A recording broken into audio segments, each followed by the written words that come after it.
ആദ്യം തന്നെ പരിശുദ്ധ അമ്മയ്ക്കും ഈശോയ്ക്കും ഈ പുണ്യാൾത്താരയിൽ എന്നെ നിർത്തിയതിനെ ഓർത്ത് ഞാൻ 1000 നന്ദിയും സ്തുതിയും അർപ്പിക്കുന്നു. എൻ്റെ പേര് ബിന്ധ്യ സിജു. ഞാൻ എറണാകുളം മുനമ്പത്തു നിന്ന് വരുന്നു. മുനമ്പം ഹോളി ഫാമിലി ഇടവകാംഗമാണ്. എനിക്ക് കിട്ടിയ രോഗസൗഖ്യത്തെക്കുറിച്ച് പറയാനാണ് ഞാനിന്നിവിടെ നിൽക്കുന്നത്. ഞാനിവിടെ വന്ന് ഉടമ്പടി എടുത്തത് 13/3/2022 അതിനു മുൻപ് ഞാൻ ഇവിടെ ഉടമ്പടി എടുക്കുന്നതിന് മുമ്പ് 14/3/2021 ആദ്യമായിട്ട് ഇവിടെ കൃപാസനത്തിൽ വരികയുണ്ടായി. വരാനുള്ള സാഹചര്യം എന്ന് വെച്ചാൽ എനിക്ക് തീരെ ഡിസ്കിൻ്റെ പ്രോബ്ലം കാരണം നടക്കാനോ ഇരിക്കാനോ കിടക്കാനോ പറ്റാത്ത അവസ്ഥയായിരുന്നു. അപ്പോൾ ആ സമയത്ത് ഞാൻ ഇങ്ങനെ വെറുതെ യൂട്യൂബ് എടുത്ത് നോക്കിയപ്പോൾ ഒരു ലിങ്ക് കണ്ട്. ആ ലിങ്കിൽ ആരാധന തുടങ്ങുന്ന സമയമായിരുന്നു. ആ സമയത്ത് ഇങ്ങനെ നിയോഗങ്ങൾ അടിച്ചു കൊടുക്കാം. അപ്പം എൻ്റെ നിയോഗം ഞാനിങ്ങനെ അടിച്ചു കൊടുത്തു. അപ്പോൾ പെട്ടെന്ന് ആ ആരാധനയിൽ അച്ഛൻ എൻ്റെ ആ നിയോഗം പ്രാർത്ഥിച്ചു. അങ്ങനെ എനിക്ക് എൻ്റെ ഇത് വായിച്ചപ്പോൾ എനിക്ക് ഭയങ്കര വിശ്വാസം വന്നു. അങ്ങനെ ഞാൻ അന്ന് തൊട്ട് കൃപാസനത്തിൻ്റെ എല്ലാ ഇതും കൂടാൻ തുടങ്ങി. അങ്ങനെ അത് കൊറോണ ഓൺലൈനിലായ സമയത്തായിരുന്നു. അത് കഴിഞ്ഞ് ഇങ്ങനെ സാക്ഷ്യങ്ങളൊക്കെ കേൾക്കാൻ തുടങ്ങി. അങ്ങനെ ഒരു കുട്ടി, നടക്കാത്തൊരു കുട്ടി ഇവിടെ കൃപാസനത്തിൽ കാല് കുത്തിയപ്പോൾ നടന്നെന്നുള്ളൊരു സാക്ഷ്യം ഞാൻ കണ്ടു. അപ്പം ഞാനും വിചാരിച്ച് എനിക്കും ഇവിടെ കാല് കുത്തിയാൽ നടക്കാൻ സാധിക്കുമെന്ന്. അങ്ങനെ ഞാൻ ജനുവരി 7 തീയതി 2021 എനിക്ക് ഈ കുഞ്ഞ് മാതാവിനെയും പ്രത്യക്ഷീകരണ പ്രാർത്ഥനയും കൊണ്ടുവന്ന് തന്നു. അപ്പം ഞാൻ ഈ പ്രത്യക്ഷീകരണ പ്രാർത്ഥന മേശമേലാണ് ഇരിക്കുന്നത്. അങ്ങനെ അന്ന് രാത്രി പെട്ടെന്ന് ആരോ എടുത്തു വെച്ച പോലെ എൻ്റെ അടുത്ത് ഈ പ്രത്യക്ഷീകരണ പ്രാർത്ഥന വന്ന് കിടക്കുകയും പിന്നെ ഞാൻ സ്വപ്നം കാണുകയാണ്. 2 പ്രാവശ്യം അച്ഛനും പ്രാർത്ഥിച്ച് ഞാൻ നടക്കുന്നതായിട്ട് സ്വപ്നം കണ്ടു. പിന്നെ സ്വപ്നത്തിൽ തന്നെ പച്ചത്തിരി കത്തിക്കാനായിട്ട് പറയുന്നു. പിന്നെ സങ്കീർത്തനം 28-ഉം 30-ഉം എനിക്ക് കാണിച്ചു തരികയാണ്. അങ്ങനെ പിന്നെ എനിക്ക് ഇവിടെ വരണം എന്നുള്ളൊരു ഇതാണ്. എനിക്കും ഇവിടെ വന്നു കഴിഞ്ഞാൽ എനിക്കും ഇത് നടക്കാനൊക്കെ സാധിക്കും എന്നുള്ള ഒരു വിശ്വാസം എൻ്റെ ഉള്ളിലേക്ക് ഇങ്ങനെ വരികയാണ്. അങ്ങനെ പിന്നത്തെ ഞായറാഴ്ച 14 തീയതി ആയപ്പോൾ അത്രയും നാളെനിക്ക് നടക്കാനൊന്നും പറ്റാത്ത കണ്ടീഷനായ കാരണം ഇങ്ങോട്ട് വരാനായിട്ടൊന്നും പറ്റൂലായിരുന്നു. അത്രയും ദൂരമൊക്കെ കൊണ്ടുവരാനായിട്ടൊന്നും പറ്റൂല, കാരണം ഇരിക്കാനൊന്നും പറ്റില്ല. പക്ഷെ പെട്ടെന്ന് എന്തോ സമ്മതിച്ചു അങ്ങനെ പോരാൻ തോന്നി. പക്ഷെ ഇവിടെ വന്നിട്ട് എനിക്ക് അന്ന് ഒരു കുഴപ്പമോ ഇവിടെ വന്ന് കഴിഞ്ഞ് പോയിട്ടൊരു കുഴപ്പമുണ്ടായില്ല. അങ്ങനെ ഇവിടെ വന്ന സമയത്ത് മാതാവിൻ്റെ അടുത്ത് ഇങ്ങനെ പ്രാർത്ഥിച്ചുകൊണ്ടിരിക്കുന്ന സമയത്ത് അച്ഛൻ ആ സൈഡിൽ ഇങ്ങനെ തലയ്ക്ക് തൊട്ട് പ്രാർത്ഥിച്ചിങ്ങനെ പോകുന്നുണ്ടായിരുന്നു. അപ്പം ഞങ്ങളും അങ്ങനെ ചെന്ന് അങ്ങനെ അച്ഛൻ അപ്പോൾ ഇങ്ങനെ പ്രാർത്ഥിച്ചിട്ട് എൻ്റെ അടുത്ത് പറഞ്ഞ് ഉടമ്പടി എടുത്തിട്ടുണ്ടോയെന്ന് ചോദിച്ചപ്പോൾ ഞാൻ പറഞ്ഞു ഉടമ്പടി എടുത്തിട്ടില്ല. ഉടമ്പടി എടുത്ത് ഉടമ്പടി തൈലം വേദനയുള്ള ഭാഗത്ത് തേക്കാൻ പറഞ്ഞു.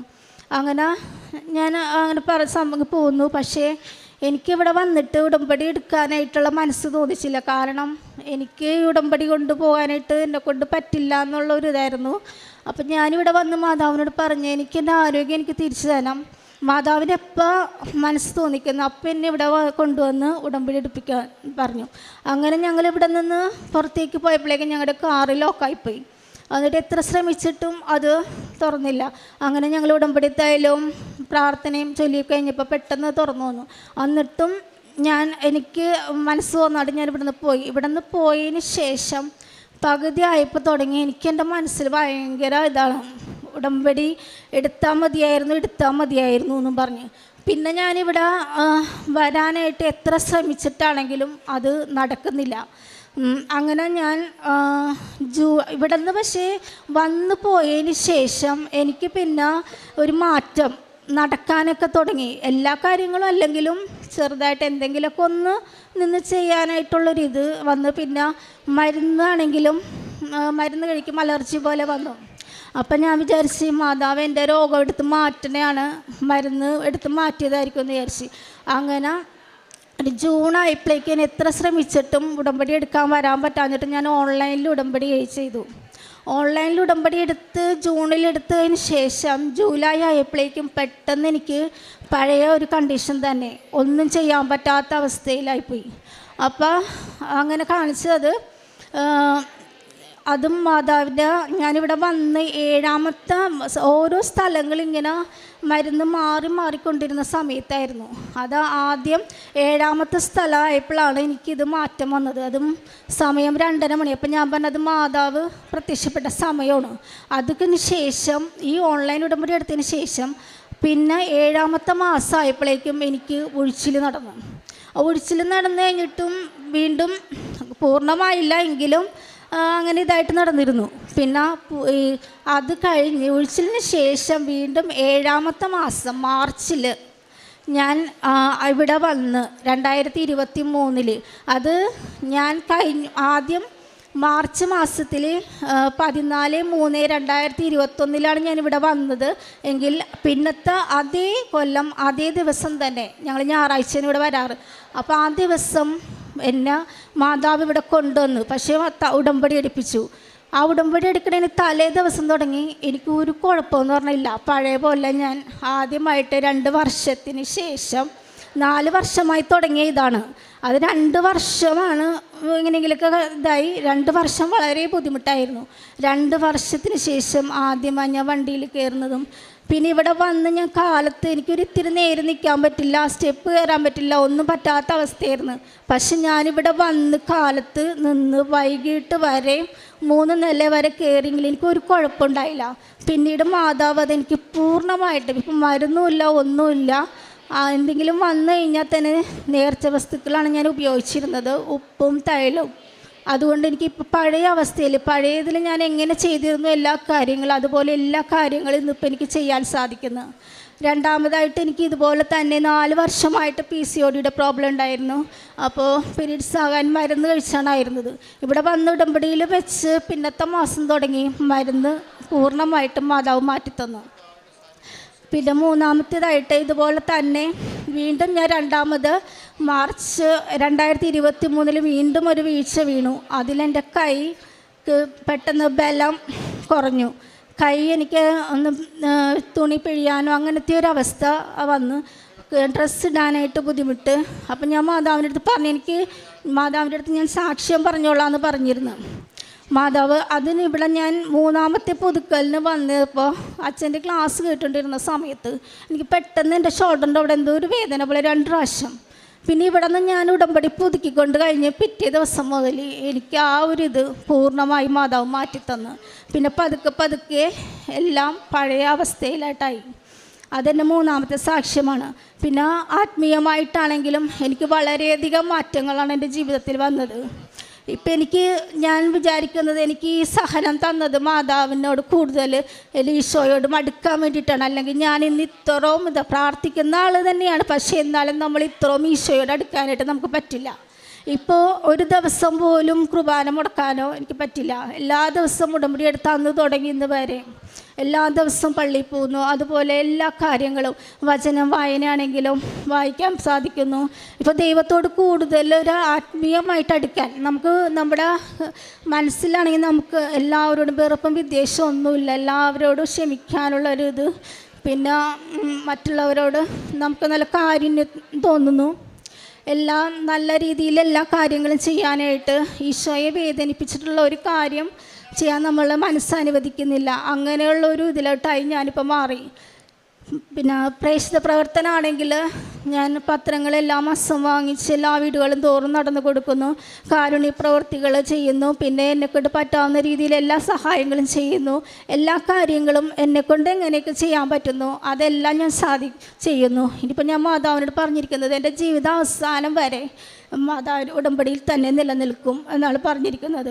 അപ്പോൾ ഇത്രയും അനുഗ്രഹങ്ങൾ തന്ന മാതാവിന് ഈശോയ്ക്കും കോടാനുകോടി നന്ദി പറയുന്നു. യെശയ്യാ പ്രവാചകൻ്റെ പുസ്തകം 60-ാം അധ്യായം 19 മുതലുള്ള തിരുവചനങ്ങൾ അരുളി ചെയ്യുന്നു. പകൽ സൂര്യനായിരിക്കുകയില്ല, ഇനി നിനക്ക് പ്രകാശം തരിക. നിനക്ക് പ്രകാശം നൽകാൻ രാത്രിയിൽ ചന്ദ്രനായിരിക്കുകയില്ല പ്രശോഭിക്കുന്നത്. കർത്താവായിരിക്കും നിൻ്റെ നിത്യമായ പ്രകാശം. നിൻ്റെ ദൈവമായിരിക്കും നിൻ്റെ മഹത്വം. നിൻ്റെ സൂര്യൻ അസ്തമിക്കുകയില്ല, നിൻ്റെ ചന്ദ്രൻ മറയുകയുമില്ല. നിന്റെ വിലാപ ദിനങ്ങൾ അവസാനിക്കും. ബിന്ധ്യ എന്ന ഈ മകള് തനിക്ക് വർഷങ്ങളായിട്ടുണ്ടായിരുന്ന തൻ്റെ ഡിസ്കിൻ്റെ കംപ്ലൈൻറ്റ്, അതുമൂലം നട്ടലിനും കഴുത്തിനും ഒക്കെ അകൽച്ച വന്ന് തനിക്ക് നടക്കാനോ ഒന്നും ശരിക്കും നിൽക്കാനോ ഇരിക്കാനോ ഒന്നും പറ്റാത്ത തൻ്റെ അവസ്ഥകൾ, അതോടൊപ്പം തന്നെ PCODയുടെ പ്രോബ്ലം 4 വർഷമായിട്ടുണ്ട്. അതിന് മരുന്ന് കഴിച്ചിരുന്നെങ്കിൽ മാത്രം പീരീഡ് ആകുന്ന അവസ്ഥ, തൻ്റെ കൈയുടെ കാര്യം, ഒരു വീഴ്ചയിൽ കൈക്ക് പെട്ടെന്നുണ്ടാകുന്ന അസ്വസ്ഥതകൾ, ബലമൊന്നുമില്ലാതെ അങ്ങനെ ഉള്ള ബുദ്ധിമുട്ടുകൾ, ഇതൊക്കെ ആണ് ഈ മകൾക്ക് സൗഖ്യ അനുഭവങ്ങളായി ലഭിക്കുന്നത്. താൻ ഇവിടെ വരുന്നത് 2021 എന്നാൽ ഇവിടെ വരാനായിട്ട് തനിക്ക് യൂട്യൂബിലൂടെ തനിക്കൊരു ലിങ്ക് കിട്ടുകയും അങ്ങനെ താൻ അന്ന് തൻ്റെ നിയോഗം ഇവിടെ നടക്കുന്ന ദിവ്യകാരുണ്യ ആരാധനയിൽ സമർപ്പിച്ച് പ്രാർത്ഥിക്കുമ്പോൾ തൻ്റെ പേര് ബഹുമാനപ്പെട്ട ജോസഫ് അച്ഛൻ ഇവിടെ വിളിച്ചു പറയുന്നു, തൻ്റെ നിയോഗം പറയുന്നു. അത് തനിക്ക് കൂടുതൽ വിശ്വാസം നൽകി. പിന്നീട് പരിശുദ്ധ അമ്മ ഈ മകളുടെ ജീവിതത്തിൽ സ്വപ്നത്തിലൂടെയും ദർശനത്തിലൂടെയും സ്വരമായിട്ടും ഒക്കെ ഈ മകൾക്ക് സാന്നിധ്യം കൊടുക്കുന്നുണ്ട്. എന്നാൽ എൻ്റെ പിതാവിനാൽ ആകർഷിച്ചാലല്ലാതെ ആർക്കും എൻ്റെ അടുത്ത് വരാൻ സാധിക്കില്ല, ഈശോ പറയുന്നുണ്ട്. താൻ ഇങ്ങോട്ട് വരുന്ന കാര്യവും, അതായത് ഉടമ്പടി എടുക്കുന്ന കാര്യം, അതിന് ഈ മകൾ വീണ്ടും ദിവസങ്ങൾ മുൻപോട്ട് നീക്കുകയാണ്. പിന്നീടാണ് വന്ന് ഉടമ്പടി എടുക്കുന്നതും ഉടമ്പടിയിലൂടെ പിന്നീട് തനിക്ക് പരിപൂർണമായിട്ടുള്ള, അതായത് ഒരു പ്രോപ്പറായിട്ടുള്ള രോഗനിർണയവും അതുപോലെ തന്നെ ചികിത്സയും അതാണ് തനിക്ക് ലഭിക്കുന്നത്. ആ ചികിത്സയിലൂടെ പ്രോപ്പറായിട്ടുള്ള ഒരു ചികിത്സ ഈ മകള് മാതാവിനോട് അപേക്ഷിക്കുന്നുണ്ട്. അങ്ങനെയാണ് ഇവിടെ വരികയും ഇവിടെ വന്ന് പിന്നീട് ബഹുമാനപ്പെട്ട ജോസഫ് അച്ഛനെ കാണാനിടയാകുന്നു. അതെല്ലാം 7 എന്നുള്ള തനിക്ക് ആ ഒരു തീയതിയിലൊക്കെ തനിക്ക് പ്രത്യേകമായിട്ട് ഈശോ ഇടപെടുന്നത്. പരിശുദ്ധ അമ്മ എന്തുകൊണ്ടാണ് ഈ ആലയത്തിൽ അമ്മയുടെ പ്രത്യക്ഷീകരണം നടന്ന ഈ മണ്ണിൽ നാം ചവിട്ടുമ്പോൾ തന്നെ നമുക്ക് എന്തുകൊണ്ടാണ് ഇത്രയേറെ അനുഭവങ്ങൾ പലർക്കും അവരുടെ ജീവിതത്തിൽ ഉടമ്പടി എടുക്കുന്നതിന് മുൻപ് തന്നെ അവരിവിടെ ഒന്ന് വന്നു എന്നുള്ള കാരണത്താൽ തന്നെ അവർക്ക് ഒത്തിരിയേറെ കൃപകൾ ലഭിക്കുന്നുണ്ട്. അതായത് ഇവിടെ കൃപാസനത്തിൻ്റെ ഒരു ആസ്തിയുണ്ട്. അത് ബഹുമാനപ്പെട്ട VP ജോസഫ് അച്ഛൻ്റെ ജീവിത യാത്രയാണ്. അച്ഛൻ്റെ ജീവചരിത്ര കുറിപ്പിൽ നമുക്കത് വായിക്കുവാൻ കഴിയും. അച്ഛൻ 4 വയസ്സിൽ ദൈവത്തെ അറിഞ്ഞ ആ ഒരു സമയം മുതൽ പിന്നീട് അച്ഛൻ്റെ കടലോര യജ്ഞം, അതായത് കടലിലൂടെ വള്ളത്തിൽ നടന്ന് ജനങ്ങളെ പ്രബോധിപ്പിക്കുക, കുമ്പസാരിപ്പിക്കുക, അപ്പോഴിങ്ങനെയൊക്കെയുള്ള കാര്യങ്ങൾ, ഇതിനൊക്കെ അച്ഛൻ എടുത്ത ഒരു എഫേർട്ടുണ്ട്. ദൈവം മാത്രം തനിക്ക് കൂട്ടായി നിന്ന അവസരത്തിൽ അച്ഛനെടുത്ത ഒരു റിസ്ക്, അത് ആ വിലയായിട്ട് അച്ഛൻ നൽകിയ ആ ഓരോന്നും അതൊക്കെ കൃപാസനത്തിൻ്റെ ആസ്തിയാണ്. അതോടൊപ്പം തന്നെ ജപമാല, അണമുറിയാത്ത ജപമാലകൾ ഇടതടവില്ലാതെ 1 വർഷത്തോളം ഇവിടെ നടന്നത്. ഇങ്ങനെ കൃപാസനത്തിൻ്റെ ഈ ആസ്തിയിലേക്കാണ് നാം ഓരോരുത്തരും കടന്നു വരുമ്പോൾ നാം അതിനോട് കൂട്ടിച്ചേർത്താണ് നമ്മുടെ ഉടമ്പടി നിയോഗങ്ങൾ സമർപ്പിക്കുന്നത്. അപ്പോൾ നമ്മുടെ യോഗ്യതയല്ല, കർത്താവിൻ്റെ കൃപ കൊണ്ടാണ് നമുക്ക് ഓരോന്നും ലഭിക്കുക. അങ്ങനെ ജപമാലകളാൽ കുതിർന്ന ഈ മണ്ണ്, കണ്ണീരിനാൽ കുതിർന്ന മണ്ണ്, നാം ഓരോരുത്തരും ഇവിടെ നിന്ന് കരഞ്ഞ് പരിശുദ്ധ അമ്മയുടെ തിരുനടയിൽ നമ്മുടെ കുടുംബത്തിന് വേണ്ടി മാത്രം പ്രാർത്ഥിക്കുന്നവരാകരുത്, മറ്റുള്ളവർക്ക് വേണ്ടി കൂടെ പ്രാർത്ഥിക്കുക. നമുക്ക് പരിചയമുള്ളവരോ പരിചയമില്ലാത്തവരോ ആരുമാകട്ടെ, ആ ഒരു പ്രാർത്ഥനയുടെയൊക്കെ ഫലം അതെല്ലാം ഇവിടെയുണ്ട്. ഇതിൽ നിന്നാണ് നമുക്ക് കിട്ടുന്നത്, നമുക്ക് വേണ്ട സൗഖ്യ അനുഭവം ലഭിക്കുന്നത്. ഈ അക്കൗണ്ടിലേക്കാണ് നാം നമ്മുടെ നിയോഗങ്ങളും സമർപ്പിക്കുന്നത്. അങ്ങനെ ഇന്ന് ഈ മകൾ ഇവിടെ നിൽക്കുമ്പോൾ തനിക്ക് കിട്ടിയതൊക്കെ കൃപയായിട്ട് പറയുകയാണ്. അതുകൊണ്ട് തന്നെയാണ് it is not by merit but by grace. നമ്മുടെ യോഗ്യതയല്ല, കർത്താവിൻ്റെ കൃപയാണ് നമുക്കെല്ലാം നൽകുന്നത് എന്നുള്ള ഉടമ്പടിയുടെ പ്രധാനപ്പെട്ട ആ കണ്ടൻറ്റ് തന്നെ അതാണ്.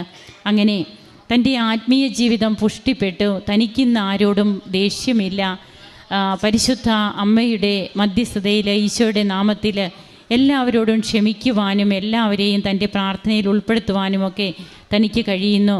ഇങ്ങനെ ആത്മീയ ജീവിതത്തിൻ്റെ ബലമാണ് നമുക്ക് പിന്നീട് കൃപയായിട്ട് സൗഖ്യാനുഭവമായിട്ട് ലഭിക്കുന്നത്. നമ്മുടെ ജീവിതത്തെ നമുക്കൊന്ന് വിലയിരുത്താം. നമ്മുടെ ജീവിതത്തിൽ ഉടമ്പടി എടുത്തത് കൊണ്ട് മാത്രമായില്ല ഉടമ്പടി ജീവിക്കണം. അത് വിശ്വസ്തവും സത്യസന്ധവുമായിട്ട് ജീവിച്ച് കർത്താവിൻ്റെ സാക്ഷികളാകാൻ നമുക്കും ഇടവരട്ടെ. കരങ്ങളടിച്ച് നമുക്ക് ദൈവത്തെ ആരാധിക്കാം, മഹത്വപ്പെടുത്താം. യേശുവേ നന്ദി, യേശുവേ സ്തുതി, യേശുവേ ആരാധന. അത്യപൂർവ ദൈവാനുഭവങ്ങൾ ഇനി നിങ്ങൾക്കും സ്വന്തം. ഈ യൂട്യൂബ് ചാനൽ ഇതുവരെ സബ്സ്ക്രൈബ് ചെയ്തിട്ടില്ലെങ്കിൽ ഇപ്പോൾ തന്നെ സബ്സ്ക്രൈബ് ചെയ്യുക. ഈ വീഡിയോ ഇപ്പോൾ തന്നെ നിങ്ങളുടെ സുഹൃത്തുക്കൾക്ക് ഷെയർ ചെയ്തുകൊണ്ട് കർത്താവിൻ്റെ പ്രേക്ഷിതരാകുക.